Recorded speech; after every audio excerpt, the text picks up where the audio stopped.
Hello, namaste, and welcome to In Our Humble Opinion. Ayo! Why your voice vibrates? We even missed out on that one for a bit. Yes, exactly. Now, first we have to make sure there are no flies in the studio to land on our heads. Even if they do, it can only be visible in her head because Yeah, she's got like exactly. Mike Pence color. That's right, exactly. And should I continue? Yes, please continue. Okay. No Sorry. flies in I here. have with me my khakis, Chris Henson. Thank you. Yeah. I have Gilbert Cheah. And of course, it's me, Daisy, cool grandma Irani. Yay. Okay, so today we have a collection of very interesting stories from the past to the present. There's a village in Singapore that somehow escaped modernization. How did that ever happen? A kampung. A kampung in Singapore from the 50s. On the mainland. Yeah, where were the real estate guys? How come they didn't catch it, destroy it, and throw it to the winds? Okay, and then we have another story. We need to know why the population of Singapore is going down. I mean, young couples are being locked down together during the pandemic. One would think that the population would go up. Well, it's not. And so they are going to get some incentive to perk them up. $10,000 from the Singapore government if you produce a baby during the pandemic. What does that mean for the young couples? Next, we jump into a maid story that is inverse of the Patiliani story. This time, the accused is lying, not the accuser. And of course, we always have an amusing story. And this time it's about a Singaporean who's drunk, and hold it, naked, cavorting on the streets of Thailand. So you'll agree with me, who said Singaporeans are boring? So first, let's start the story. Wait, and don't forget the last story. Okay, the last story is very, very special. It's about the one and only Mr. Trump and how slowly, because of certain reasons, he's going to become Singaporean. Okay, so Nearly choked to my coffee. Yes. First, let's start Didn't expect with that one. the story that's going to make us nostalgic, very nostalgic. Hidden between the skyscrapers of Singapore's urban jungle sits Kampung Lorong Buangkok, the only surviving traditional village in this modern city. Traditional village, kampung, like my prof friend here said, and it's made up of 26 single-story wooden houses. Now, these houses were built in the 50s, and I have to share with you that I had the good fortune of actually going there way before now because of a series that I had done with Channel 5 called Mata Mata, which was set in the pre-independence days. So we were going crazy to find a location where we could actually film this pre-independence day Singapore. Because nowadays you see Singapore, it's glitzy, it's glamorous, they've got the skyscrapers. Where the hell are you going to get a sleepy village? And that's when we found this little kampung where the people still enjoy living there in their kampung style houses. And so for the older people, it reminds them of a time in their lives. For the young people, it's a starting point to refer from where Singaporeans started. And so right now, that little kampung is being flooded by Singaporean tourists who are going to see what a Singapore kampung looks like. So, you want to share something about your days there? Like I went, I filmed, and I have to say one very important thing. It was very serene, it was very beautiful, but filming in those houses was very hot. It was really hot. That's the time you realize how spoilt we are, because those roofs are low and it feels quite hot inside, but it's very, very beautiful, and it really reminds you those bricks, those roofs of those days. And Chris is going to share with us a little more nostalgia. I love this place. I've been there, but admittedly, it was during my early bit of my NS years. I remember that we were on a very tiny exercise, and I was on course, and 3 of us had to deploy in this kampung. And you see the picture that we've got, that we see on our screens at this moment. with the big road sign, the old road sign, Lorong Buangkok 1954. Those 4 digits were the old postcode. Oh, I had no idea. 1954. Really. And they haven't changed that road sign apparently. And that house with the red pillars, that's exactly where we harbored when we were deployed. 1954. That very house. My 4D. Nice place. I mean, I was kind of glad being there at that time. It was an overnighter, so we spent the night there on that patio. On that patio, it was quite something. And it's good to have the young today to really know what a kampung really looks like, feels like. And I've seen the pictures, and they also have the ice batu. Yes. Where they have, my mom used to make those. That's my fact. To this day, she still makes it. Yeah. When you put kacang at the bottom, then we put in the Milo or something. Then we put it in the freezer and freeze it. Suck. Correct. We bite the top. So see some of the kids having those. I mean, those are great. What is in the kampung there right now? I mean, people living there? Is it still residential? Yes. Or is it emptied out? No, people are living there. Okay. I don't know about today, but back then there were still people living. They were very hospitable. We did tell them that can we, stay outside in the patio. They say sure.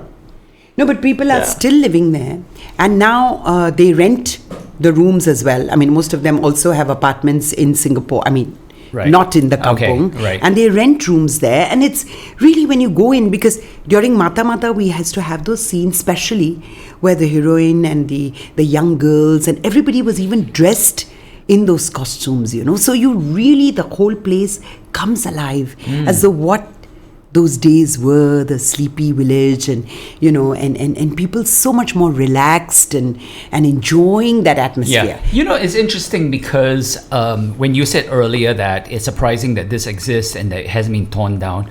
Actually, if you actually look at map of Singapore, and this is a factor, even though we're thought of very much as like a concrete jungle and urban and all of that, that 25% of Singapore is still nature reserved. So 1/4 of the island is still preserved as nature reserve, which is impressive given that we're so short of land here.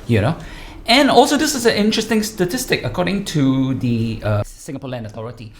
Only 14% of Singapore is used for housing. Huh? Yeah. No. Yes.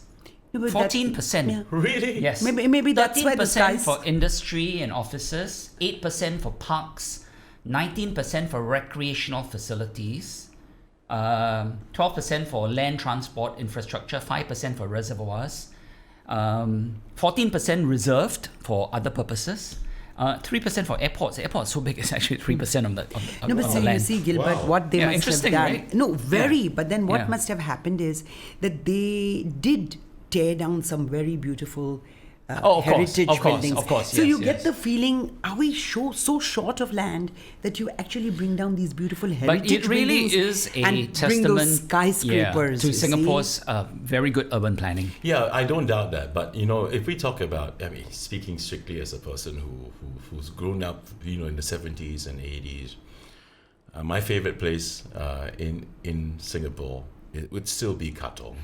But I feel kind of sad these days when I walk up and down Katong. That's the area that I grew up in, given Right. where I was used to be schooling. Right.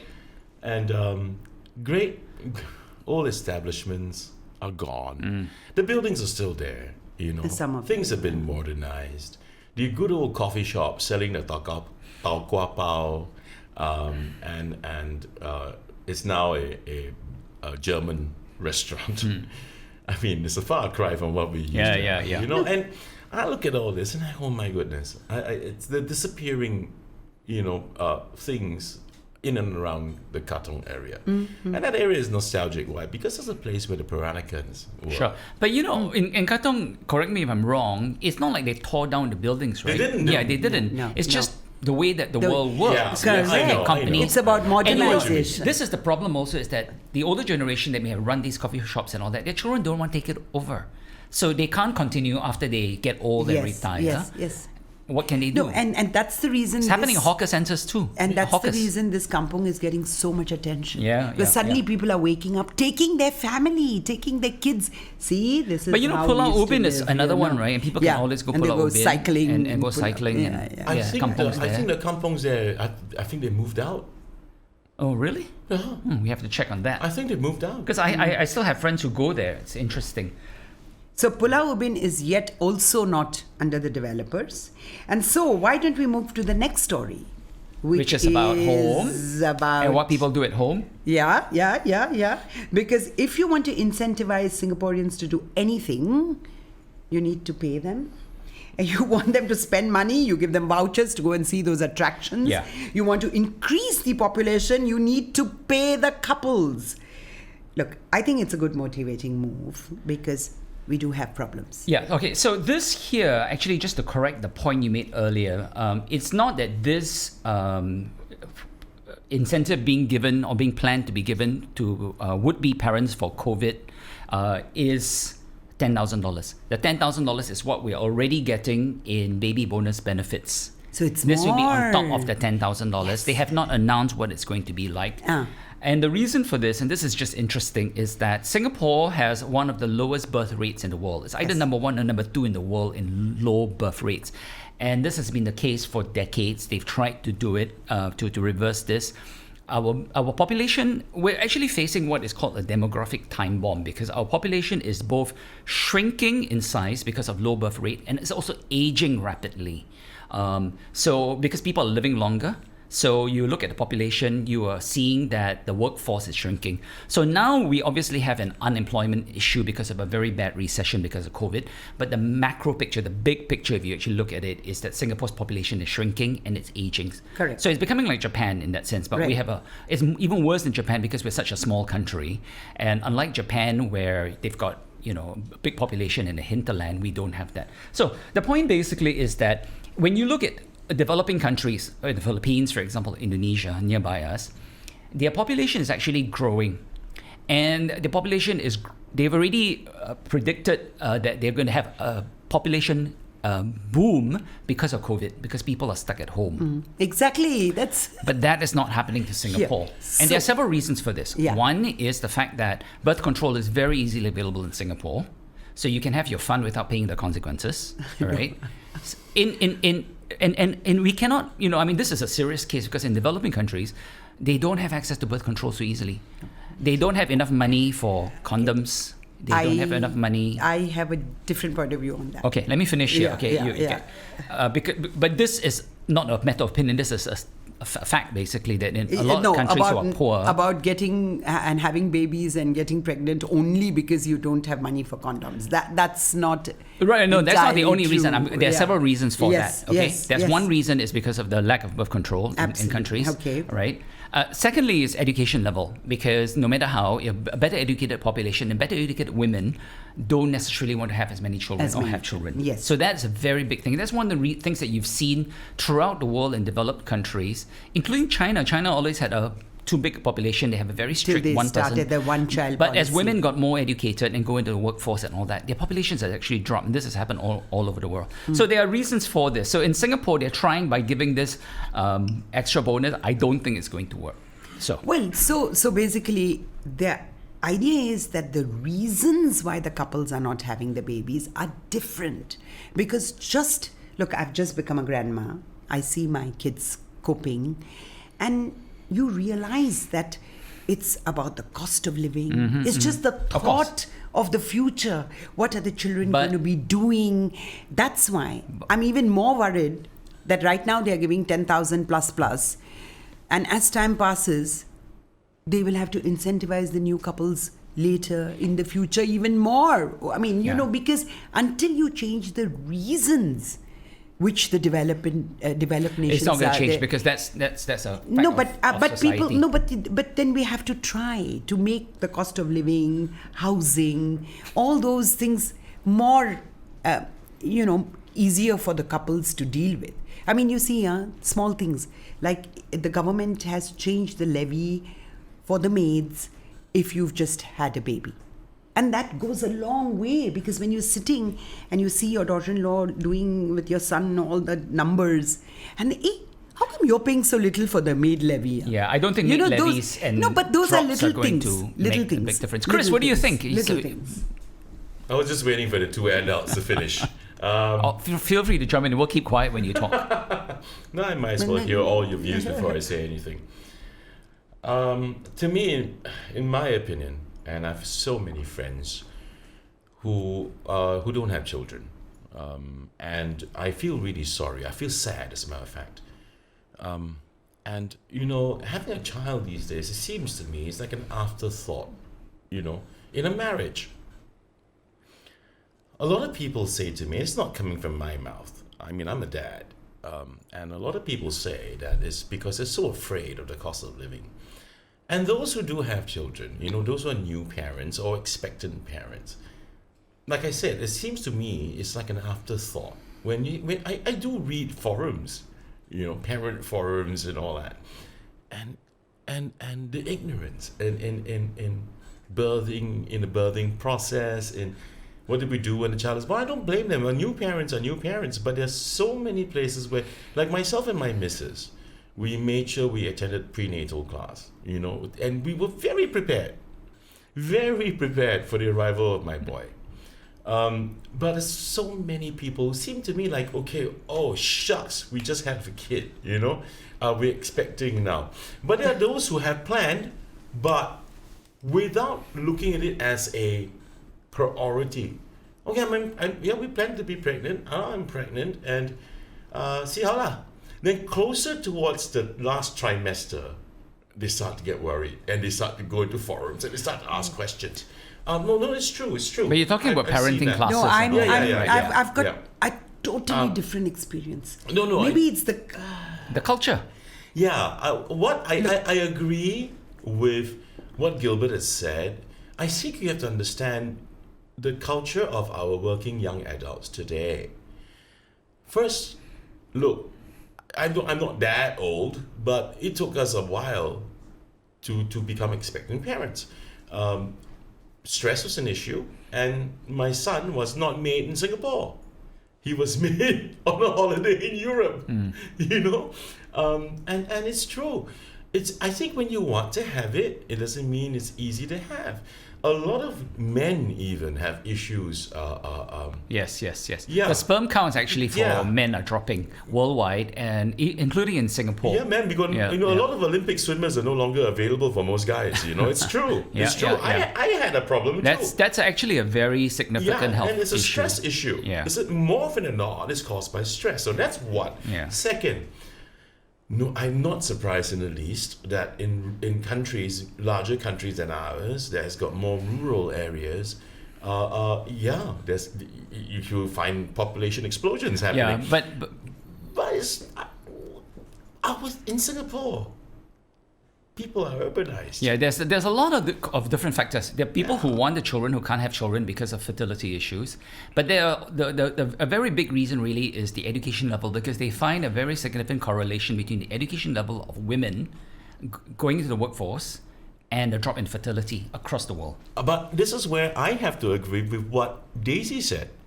I see your point of view, and I'm not doubting it. Mm-hmm. But when she said cost, I tell you, a lot of my friends tell me we don't have children because we're afraid of the cost. They'd rather buy a dog. I mean, I love dogs too, don't get me the wrong way. Yeah. They're worried about the cost of milk powder, they're worried about the cost of education, they're worried about going through this exam stress eventually, But to me, speaking my mind, when you have a child or children, I would say I walk in faith that life always finds a way, because it's a family, and if you're a good family, somehow or other we'll pull through. Yeah, I agree with you. I mean, I think I understand that cost would be an issue, but I also think that maybe they worry too much about that and expect to have a certain kind of lifestyle that you can't have if you have a child, and that's not so important. Well, okay, so I'm going to say something, because I've got a 40-day-old kid at Okay. home. 14 I'm day? good. 40 days. 40 days. I thought it was going to be a quote from Makayam. Okay. No. So I agree, but where the developed countries are concerned, you're right. It's education, it's career for career. the women. Yeah.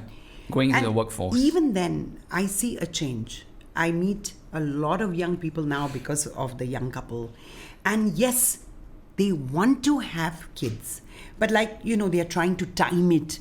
When should we do it? When our career reaches a certain point and things like that. And that's when, these fertility issues sometimes come in, because you keep pushing it later. Yes. I'm going to do my master's, I'm going to do my doctorate, I'm going to get a home, I'm going to... There's a job coming up, a promotion. Yes, exactly. And then when you push it too late, and then the other problem is, once you push it too late and you're already in your late 30s, there's no time to have the second and the third, so you understand all that. Yeah. And what is amazing is in the third world countries, and I speak of India, you can see that the middle class thinks of those things, but tradition, culture is yet very strong. You know what's dangerous? We are supposed. I mean, the family expects. You well, in can't Chinese keep cultures holding- too, but it's a weakened. Yeah, your career can't be about Chris. home and family. Yeah. You see. You know what Daisy just said, that's Murphy's Law, man.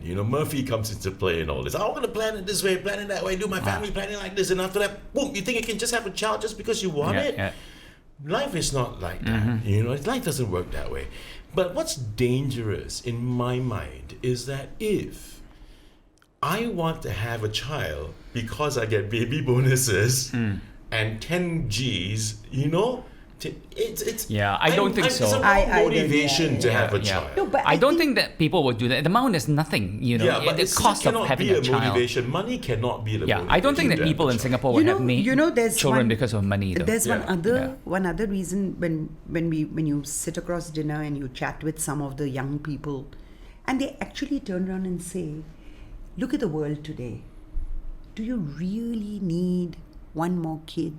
I mean, climate change, the way politics are going, Yes, of course. And it's amazing when you listen to them and you want to tell them, but when this child is born, your worldview will change.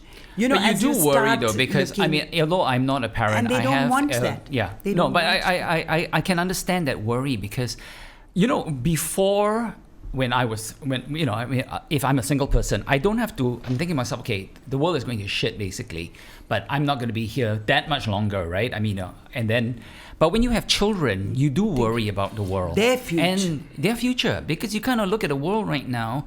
And it's not in a good place. Yeah, exactly. If So I you don't know may, what since- lies Yes, ahead. of course. Since you're on this topic, since you mentioned that, you're not wrong. You're definitely right. I worry about the world, the state of the world, Yes. and my son, We're growing too. is growing up to. Yeah. But what I do enjoy doing, despite knowing that fact, is to teach him. There are things that's beyond our management and control, sure, but there is this thing that I have always been trying to teach my son. I'm still doing, and I'll continue to do it. Is to be resilient. Yep. And that job, I think, is more important. Why should people, the human race, worry about the state of the world for our children if we don't at least teach our children how to make change for the world when they grow up and they become responsible for it? Like, Chris, when you're talking about these things, when you discuss, you realize, very much like what you said, what is it that the young parent is worried about? And then you read studies, like they actually found out that because of pollution, especially if there are areas around schools and all, the memories of children, close to 20% of just the memories of children are getting affected because of air pollution. Now, when you hear things like that, and I'm sure these young people they research everything, and there's, Google moms and Google dads, they see all this. And then you're thinking, life is good this way, whatever it is. Do I want to bring two little, pitter-patter of feet into this world?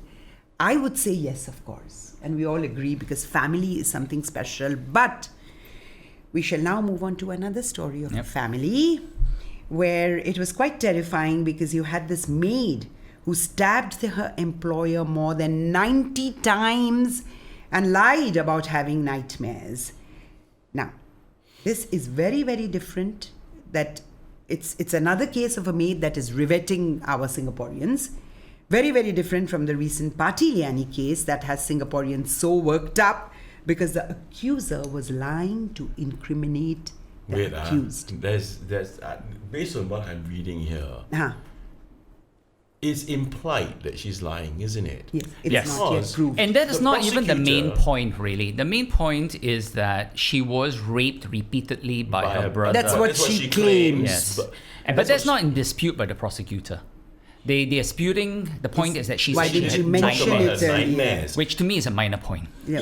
Yeah. No. So is that necessarily a lie? Yeah. Because I'm looking at the headlines, and the headline says maid stabbed employer more than 90 times, lied about having nightmares, says the DPP. Yes. Now, whether or not she indeed lied Yes, or not, exactly. we don't know. And you know what, Chris? This is, I think, a very good example of the press taking Yeah. the side of the prosecutor very quickly and casting aspersions on the defendant, the maid in this case. That is what I somehow Yes. feel. Yes. Is the case. Exactly. Again, it is actually like the Party Liani thing. Before it was found out that the accuser, which is the employer, lied about it. We don't know in this case. But what we do know, certain circumstances. One is this was a very troubled young woman, obviously. Yes. And you're going to have both good and bad when you have people coming into your homes. Unfortunately, that's one of those things about life. She said she was treated well, but she was not allowed a phone to stay in touch with her family or her loved ones. And I find that to be just unconscionable, especially when they're here alone. I got something to tell you about that. If you've ever had the experience of walking into any maid agency in Singapore, and if you're a new owner, Really?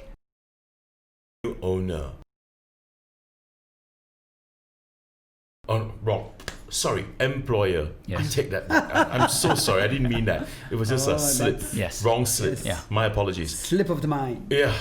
If you're a new employer, right, what are the things, the brief that will be given to you by these agencies?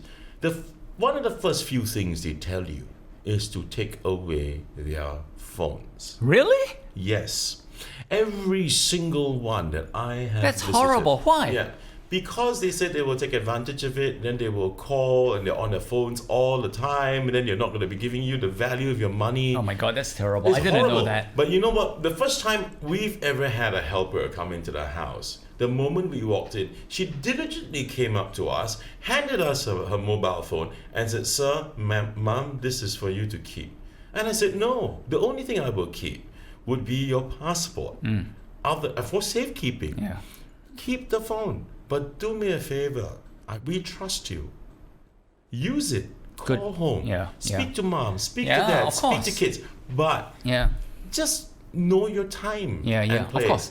But a lot of people do this. I think They that's take away terrible. Yes, I think. I it think is. it's terrible. And, if you know anything at all about the difficulty that these foreign workers go through in their lives to leave their own family and children, I've seen videos of them saying goodbye to their kids, their 5, 6-year-old kids at the airports. Kids are crying, mom is crying, and they're leaving.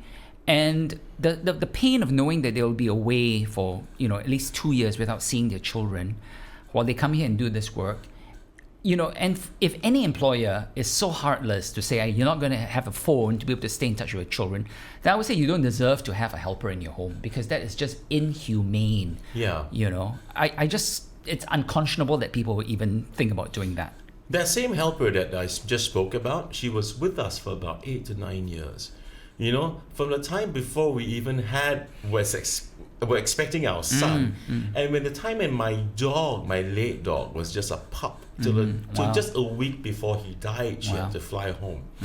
And we actually asked her opinion. What do you think we should do? He's suffering. Yeah. We've all seen him grow from a pup till he's old.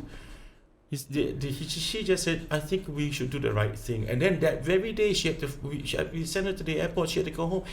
And she left because her kids are growing up. And they said to her that if you don't come back, we will never acknowledge you anymore. Oh, that's awful. So we said, go home then, you know. But she had become part of the family. Very much. Yeah. And so today, she still calls us, Yeah, you know. exactly. And it's marvelous. I think that's great. Yeah, that's what it's So, you know, supposed to be. treat the helpers that are there with respect and give Yes. them that acknowledgement. You know, Yes. I think that's so important.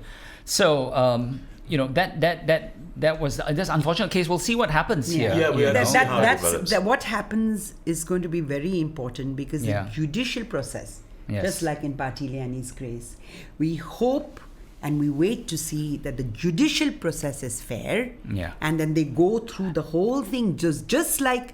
Looks like the maids are setting a benchmark for our judicial processes Well, here. Isn't I it? hope the media also knows how to cover these things properly and not just automatically give the weight to the prosecution and the But you know, Gilbert, employers and to say that. they did that in Patiliani, and we No, saw not in the first. No, when She started, was first accused, and it was immediately in the press that she had been accused, correct, she'd been jailed, and correct. all that. So the prosecution is the one that was Yeah. getting all the accolades. It's their right, and you know. So that's my And point. Don't do that. Yeah, and yet, that's when you feel heartened and know that the process went through, and we'll hope. And we'll come back with you, listeners, and tell you what really happened and what was the outcome. Hopefully, fair and just. Okay. And so now we've got a special Chris Henson story about a very drunk and, hold it there, not just drunk, naked Singaporean who was cavorting in Thailand.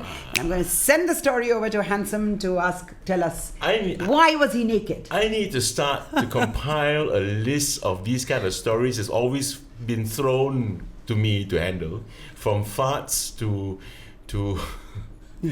people stealing underwear to people having their KKJ been snipped off. The delivery guy outside with Mrs. Palmer, the $5. Yes. And now you're throwing me a naked man. Thank you very much. Yes. No, I'd love to we'll talk all chime about. in, but please, I'd go love ahead. to talk about the You naked introduce man, the story first. But yes, you introduce, and we will come into the nudity immediately. There was this dude, Singaporean, you know. Well, he's really giving us a name.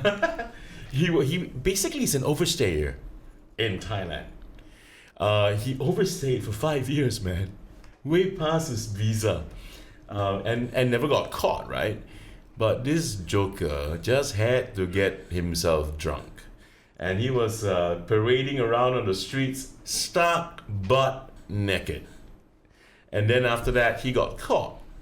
So they found out that he's been living illegally in Thailand for a long, long time.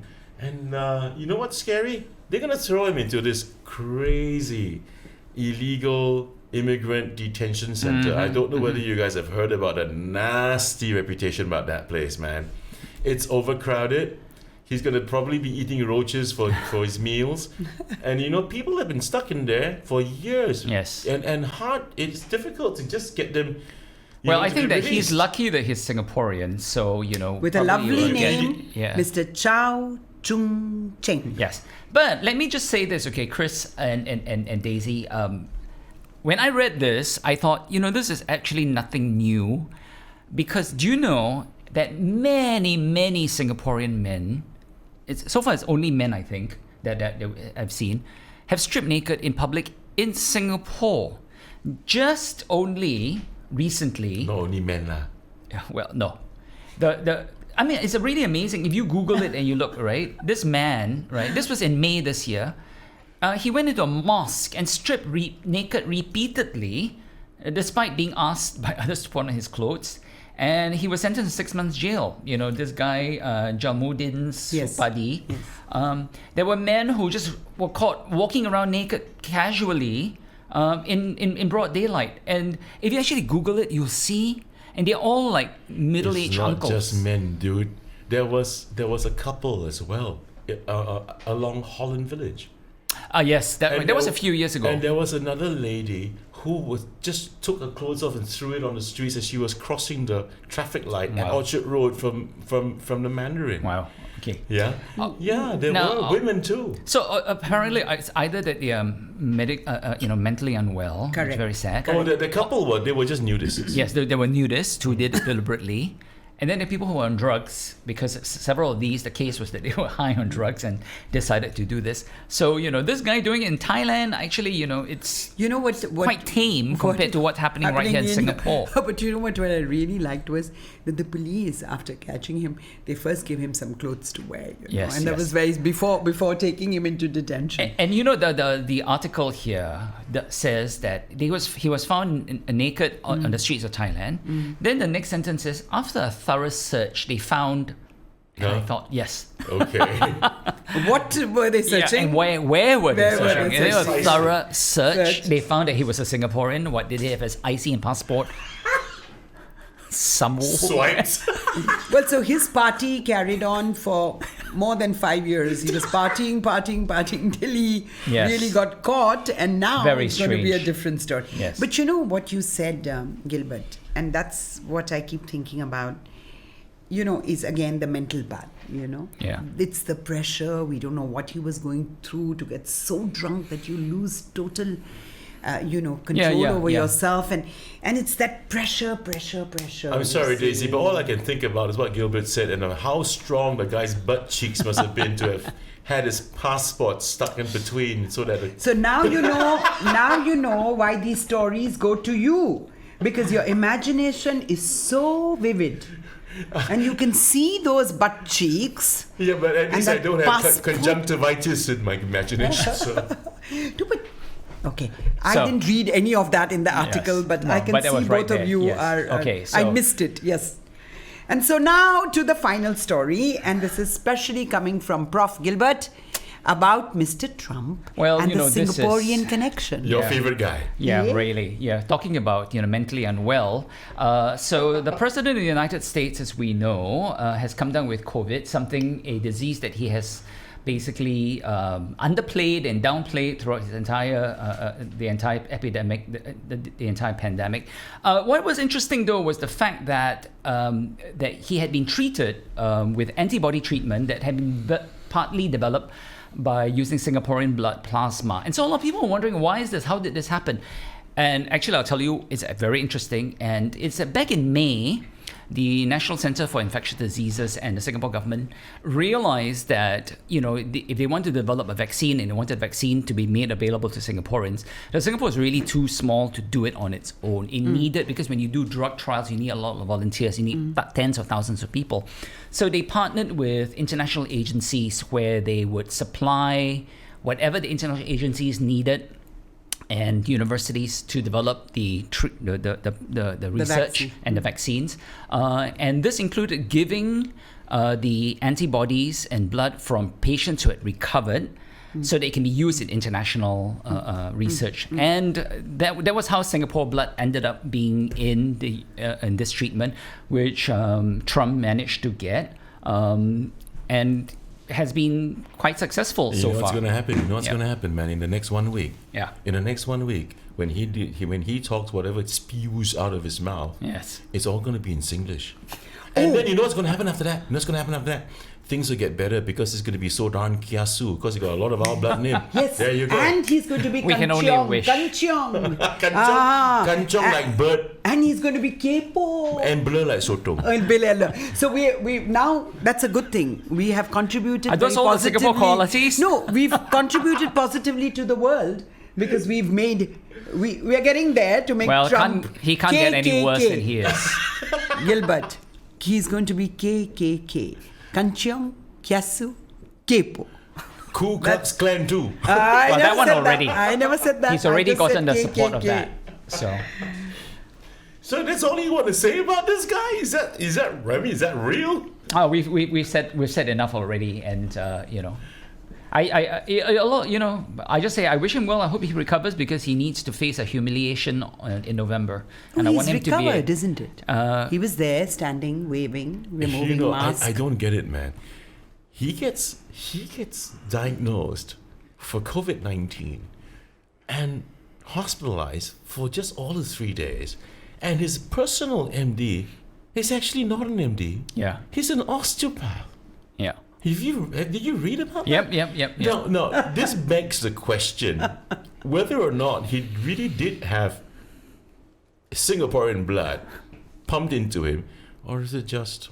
No, I think it was Fake real news. because this was I the didn't say last that. thing he wanted. This was the last thing he wanted was to bring attention to it that he got this, and he's not well yet. Definitely, he's saying he is. He wants to give the whole, I'm a strong man kind of a thing in his, but definitely not. And he still is contagious, definitely. So Yeah, and today and I was infected. I was just reading it today from the White House. It's now gone to the Pentagon, man.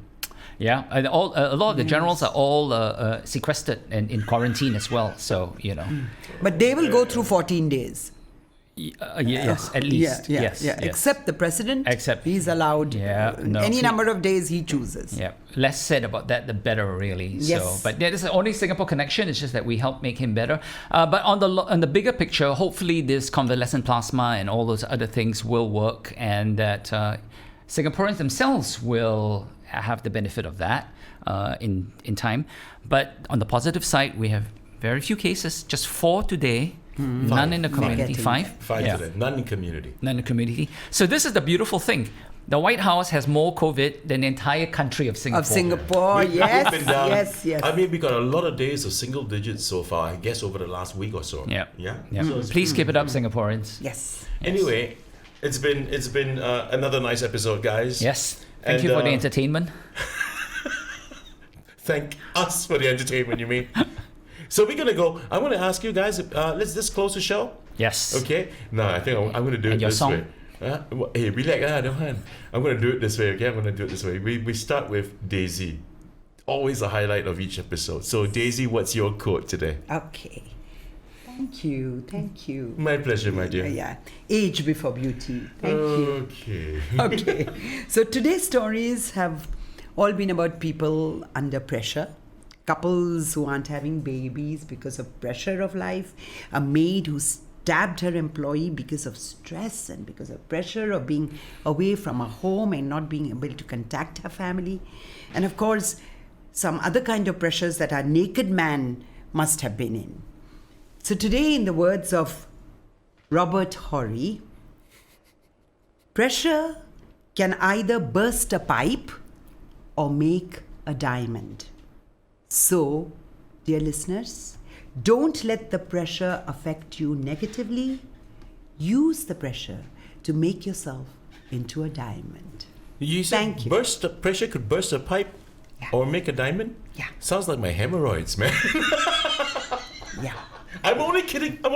Yeah. Don't get I angry. Don't get cannot angry. visualize your hemorrhoid in a ring on my finger. I'm just going to stop there right now.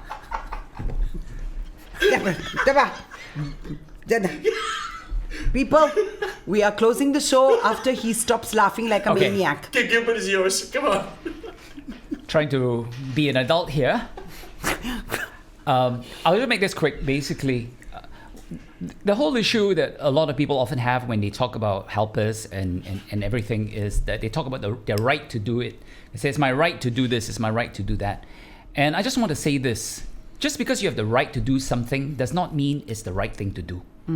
Choose to be kind over being right, and you will be right every time. So Very nice. keep that in mind.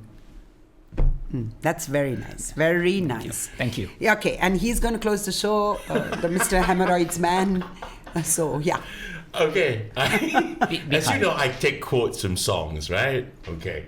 This one's from a band in the 80s, a great band called Depeche Mode.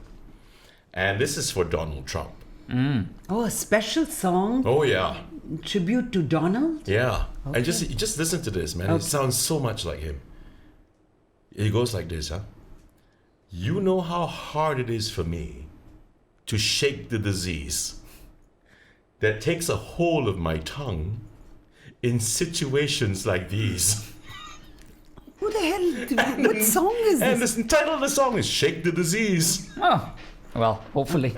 And that's it, everybody. Yes. You want to... Me closing? You closing? You close. Okay. Thank you so very much for watching this episode of In Our Humble Opinion. Make sure you share, like, subscribe, and comment even when you are watching the show. Yes, thank you. Until the next time, in the words of Gilbert Cheah, stay Safe. Be safe, be kind. Be safe, be kind. Namaste, namaste, namaste. Take care, everybody, and remember, leave your clothes on. Yes. Bye. Keep it in your pants. Every week. Every week got kotek.